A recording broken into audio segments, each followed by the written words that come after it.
여러분 안녕하십니까, 진성호입니다. 청와대가 A 수사관의 죽음과 관련해서 너무 민감하게 예민하게 반응하는 게 아닌가 싶습니다. 지금 벌어지고 있는 일은 오롯이 문재인 청와대의 민정비서관 백원우 아래에서 일하던 특감 반원에 관한 일들입니다. 왜 청와대가 울산시장 선거에 개입했을까 하는 의혹입니다.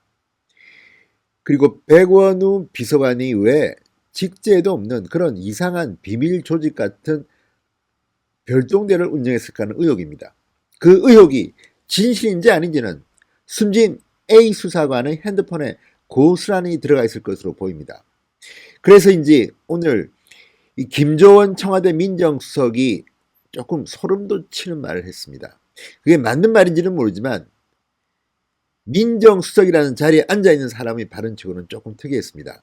자, 오늘 백원우 전 비서관을 포함해서 청와대의 민정수석실 간부들이 이 숨진 A 수사관의 빈소를 찾았습니다. 거의 동시에 찾았습니다. 조문은 따로 했다고 합니다. 그런데 김조원 청와대 민정수석은 기자들의 질문을 답하는 과정에서 이런 말을 했습니다.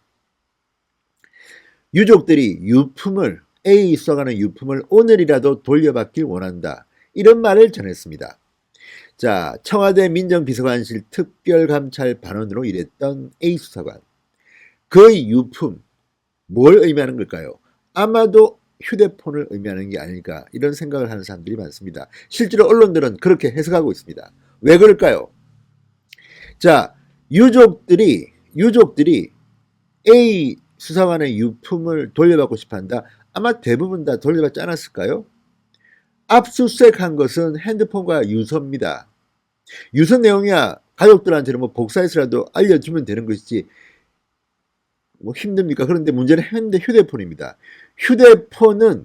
문제는 휴대폰은 중요한 단서가 될 수 있다는 겁니다. 그리고 만약에 숨진 A 수사관이 숨질 때 휴대폰에 있는 내용을 비밀을 지키고 싶다, 또는 이것이 외부에 공개되는 것을 원치 않았다면 휴대폰을 이미 극단적 선택을 하기 전에 어디 버렸을 겁니다. 숨겼을 겁니다.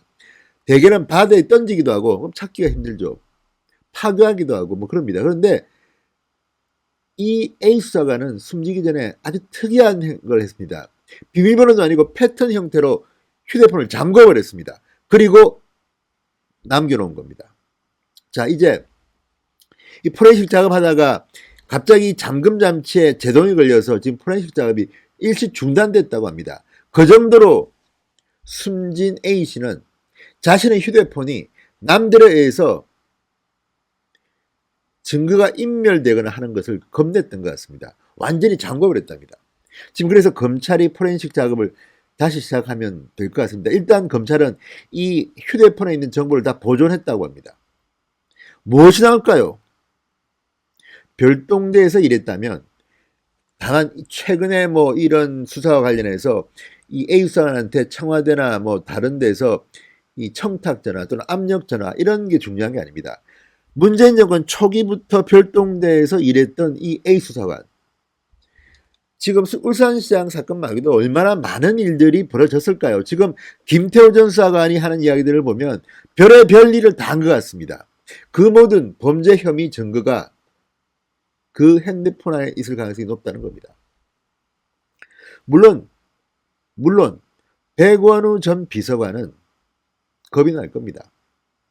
그렇지만 이 문제는 그냥 넘길 수 없습니다. 그래서 이제 오늘 하루 동안 청와대는 상당히 민감한 발언들을 내놓고 있고 민주당도 마찬가지입니다. 특히 청와대 고민정 대변인 오늘 거의 협박을 합니다. 언론과 검찰에 대한 반협박을 합니다.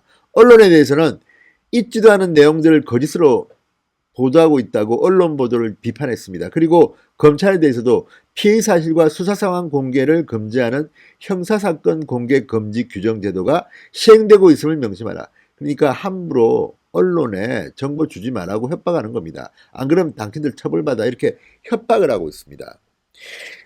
지금 법무부가 새로 만들었다는 검찰 개혁안 중에 언론 부분만은 상당히 앞으로 논란이 될 소지가 있습니다. 아무리 충격적인 내용을 검찰이 써도 언론에 보도 못하게 하고 그 가운데 뒤에서 슥싹슥싹 다 무마시켜버릴 수 있지 않겠습니까? 자, 이런 청와대의 반응들을 보면 정말 겁이 날 정도입니다. 그리고 또 하나, 이 빈소에까지 와서 했던 이 청와대 민정수석의 발언들은 조금 논란의 소지가 있습니다. 무엇보다도 청와대 민정수석실에서 일어났던 의혹들입니다. 그러면 김조원 민정수석, 원래 이 사람도 검찰 출신이 아닙니다. 감사원, 감사 쪽 전문가로 알려져 있는데, 김조원 민정수석도 일단 이 문제에 대해서 자체 조사 해봤습니까? 원래 민정수석실이 그런 거 하는 데입니다. 자, 과거에 자신의 의전에 조국석 아래에서 일어났던 일들입니다. 그런데도 오늘 이광철 민정비서관, 김영식 법무비서관과 함께 A씨의 빈소를 찾아 애도를 표한 뒤에 기자들과 자유롭게 막 대답을 합니다. 윤석열 검찰총장은 대답하지 않았습니다. 그냥 갔습니다. 그럼에도 불구하고 또 다른 축인 청와대, 검찰과 청와대가 지금 싸우고 난리가 났는데, 다른 축의 청와대인 민정수석 김조원은 말을 이렇게 합니다. 고인은 훌륭한 공무원이었고 그 명예가 꼭 지켜질 수 있도록 됐으면 좋겠다. 고 유족들을 위해했다. 유족들께서 방금 제게 부탁한 것은 정말 고인의 명예가 지켜졌으면 좋겠고 고인이 남긴 유품을 빨리 오늘이라도 돌려받았으면 좋겠다고 말했다. 이렇게 말했습니다. 자, 여기서 우리는 유족들의 마음을 이해할 수는 있습니다. 왜냐하면 유족들은 이번에 희생된 그분이 명예가 훌륭한 공무원으로 지켜지기를 바라겠죠. 그러나 그것은 그 가족을 위한 일입니다. 반대로 대한민국을 위해서 조금 더 크게 한번 봅시다. 숨진 A씨가 과연 그분한테는 죄송하지만 이런 범죄 혐의들 중간에 있지 않았다면 그런 극단적 선택을 했겠습니까? 정말 아무런 일도 안 했는데 억울하게 당했기 때문에 그런 극단적인 선택을 했다면 그게 맞습니다. 그렇지만 지금 훌륭한 공무원이었고 그 명예가 지켜질 수 있도록, 그것은 모르겠습니다. 왜냐하면 진실 여하에 따라서 숨진 그분도 범죄 혐의가 있을 수 있기 때문입니다. 물론 주동적으로 하지는 않았겠지만 어쨌든 거기에 일원으로 참여했다는 것은 어떻게 할 수 없는 진실입니다. 그게 고통스러운 겁니다. 극단적인 선택을 했다고 해서 모든 사람들의 범죄 사실까지도 지워줄 수는 없는 겁니다. 누구를 살해했다고 해서 그 사람이 자살하면 그 사람은 무죄가 됩니까? 그렇지는 않습니다. 법을 집행할 수는 없지만 또 나쁜 짓을 하고 뉘우치고 자살했다고 칩시다. 모든 것을 지울 수는 없는 거 아닙니까? 그리고 무엇보다도 그 사람의 어떤 행위에 대해서 그와 관련된 지시를 내린 사람, 이런 거 다 드러내야 하는 겁니다. 지금 얼마나 많은 사람들이 극단적 선택을 했습니까? 그렇지만 우리가 전부 다 그분들에 대해서 좋은 점만 이야기할 수 없는 게 바로 그런 겁니다. 그분들이 했던 일들이 있습니다. 노무현 전 대통령이나 노회찬 전 의원이나 훌륭한 정치인이었고 정말 존경받는 정치인이었습니다만 그런 극단적 선택을 하기까지에는 또 다른 불미스러운 뭔가가 있지 않았습니까? 이걸 말하기가 참 걱정스럽지만 말해야 되는 겁니다. 나라를 위해서, 국익을 위해서, 더 좋은 대한민국을 위해서는 말해야 되는 겁니다. 뇌물을 받아서는 안 되는구나. 가족이라도 불법 정치하면 안 되는구나. 이런 말입니다. 물론 이 공과 과가 있긴 하지만 마찬가지로 이 숨진 A씨도 마찬가지입니다. 공무원이고 훌륭한 공무원이고 치열하게 살았고 베테랑 중에 베테랑 수사관이었습니다. 그렇지만 그 기능, 그 능력, 전문성을 이용해 먹으려는 특정 집단이 있었다면, 최고의 권력 집단이 그걸 빼먹었으면서 불법에 사용했다면 어떻게 하겠습니까? 거부했어야지, 솔직히. 거부하지 못한 죄. 그리고 또 하나, 그거를 갖다가 김태우처럼 용기 있게 폭로하지 못한 죄도 있는 겁니다. 아무튼 그 진실은 아직까지 우리가 알 수 없습니다. 예단할 수 없습니다. 훌륭한 공무원이었겠죠. 그렇지만 이런 김존석의 이런 말은 좀 그렇습니다. 본인이 지금 이런 이야기를 할 만한 입장에 있는가요? 자, 서초경찰서에서 압수수색해서 빼앗은 A씨의 휴대전화도 지금 논란입니다.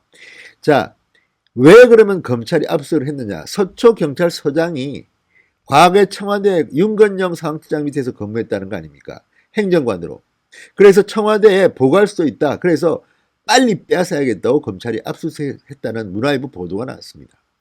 물론 이 서초경찰서장은 단순히 우연히 같이 근무했을 수도 있고, 또 하나 윤건영 지금 상황실장은 의혹의 논란에 있습니다. 이 사람 역시 피해자로 전환될 수 있는 의혹을 받고 있습니다. 확인된 건 아니지만 윤건영이 인사청탁 등등의 유재수와 관계에서 이름이 나옵니다. 그 과정에서 서초경찰서장이 당시 행정관으로 일했다면 그 과정에서 그 업무의 공범일 가능성도 없지는 않습니다. 물론 이것은 추측이지 단정적으로 말할 수 있는 단계는 아닙니다. 그러다 보니까 지금 청와대는 너무 예민합니다. 서초경찰서장조차도 청와대에서 근무한 사람이 나고 있습니다. 자, 그래서 일부러 서초경찰서장에 임명한 것도 아닌가 이런 의심도 합니다. 왜? 청와대에서 근무하고 믿음이 있으니까. 서초경찰서가 어떤 자리입니까? 법원과 검찰이 있는 곳입니다. 여차하면 일 터지면 굉장히 중요한 자리입니다. 자, 이런 모든 정황들을 보면 지금 청와대는 어쨌든 A 수사관의 죽음에 너무 예민하다, 민감하다, 떨고 있다 이런 생각까지 들게 됩니다. 그렇지만 평정심을 잃지 말길 바랍니다. 무엇보다도 이 사건의 중심은 청와대 안에서 벌어진 불법에 대한 검찰의 정당한 공정한 수사입니다. 그 결과에 따라서 책임질 사람들은 책임져야 할 겁니다. 그것이 대통령일지라도 말입니다. 진성호의 융단 폭격이었습니다. 여러분 감사합니다.